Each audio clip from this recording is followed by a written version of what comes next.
Assalamualaikum warahmatullahi wabarakatuh. Saya Dina Afrila dari kelas IK 4 dengan NIM 418231125. Pada hari ini saya akan menjelaskan materi tentang manusia sebagai makhluk sosial. Sebelum lanjut ke materi, mari kita simak video berikut ini. Manusia hidup di dunia ini selalu berhubungan dengan sesama dan lingkungan, saling kerjasama dan interaksi. Itulah mengapa manusia disebut makhluk sosial. Sebagai makhluk sosial, manusia memiliki naluri untuk saling tolong-menolong, saling menyayangi, dan saling memberi baik materi maupun non-materi. Sebagai makhluk sosial, manusia membutuhkan bantuan dari orang lain. Dengan adanya bantuan tersebut, maka manusia dapat berdiri dengan tegak. Ketika manusia sadar akan perannya sebagai makhluk sosial dan bisa melaksanakan peran tersebut dengan baik, maka akan tercipta kehidupan sosial yang harmonis, damai, dan tentram. Dari video tersebut dapat disimpulkan bahwa kita adalah makhluk sosial, di mana kita harus bersosialisasi dengan makhluk lain. Apa yang terjadi jika manusia ingin melawan kodratnya menjadi manusia ansos atau manusia antisosial? Nah, kemungkinan kita bisa terkena yang namanya mental issue karena sudah melawan kodrat kita yang harusnya bersosialisasi tetapi malah memilih untuk menjadi antisosial. Manusia dikatakan sebagai makhluk sosial karena pada diri manusia ada dorongan dan kebutuhan untuk melakukan interaksi dengan orang lain.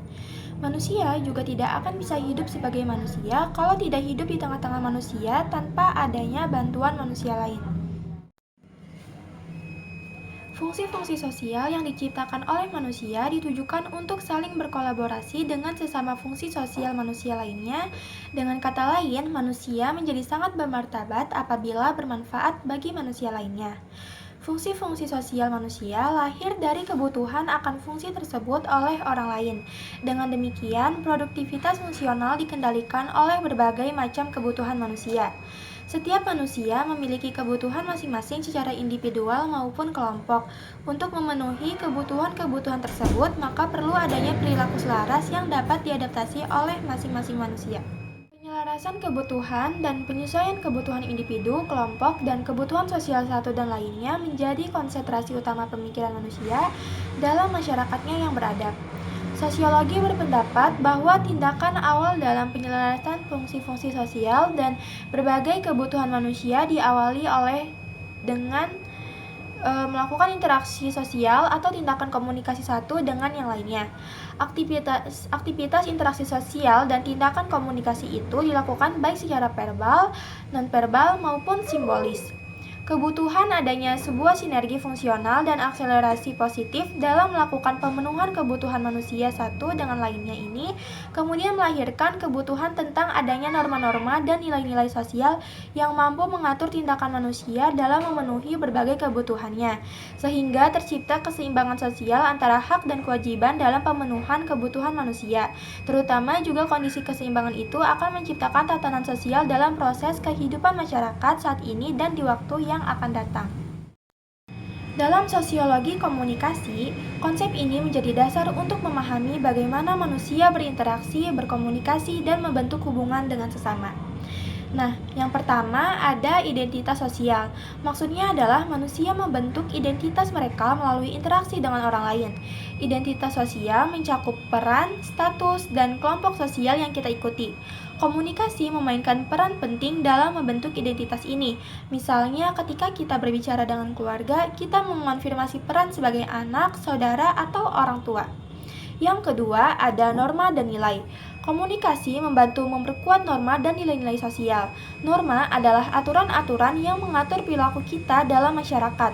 Nilai-nilai adalah keyakinan tentang apa yang benar dan salah.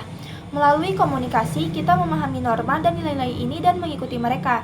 Contohnya ketika kita berbicara tentang etika atau moral, kita memperkuat nilai-nilai sosial yang kita anut. Yang ketiga, ada konflik dan kolaborasi. Interaksi sosial juga melibatkan konflik dan kolaborasi. Komunikasi memungkinkan kita untuk menyelesaikan konflik dengan berbicara, bernegosiasi, dan mencari solusi bersama. Di sisi lain, kolaborasi melibatkan kerjasama untuk mencapai tujuan bersama.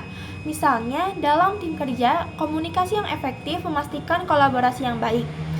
Nah, jadi kesimpulannya adalah manusia sebagai makhluk sosial sangat bergantung pada komunikasi untuk memenuhi kebutuhan sosial, membentuk identitas, mengikuti norma dan nilai, dan mengatasi konflik dan bekerja sama. Oleh karena itu, sosiologi komunikasi mempelajari bagaimana komunikasi memengaruhi kehidupan manusia dalam konteks sosial. Sekian materi yang saya sampaikan. Mohon maaf apabila ada kesalahan kata. Wassalamualaikum warahmatullahi wabarakatuh.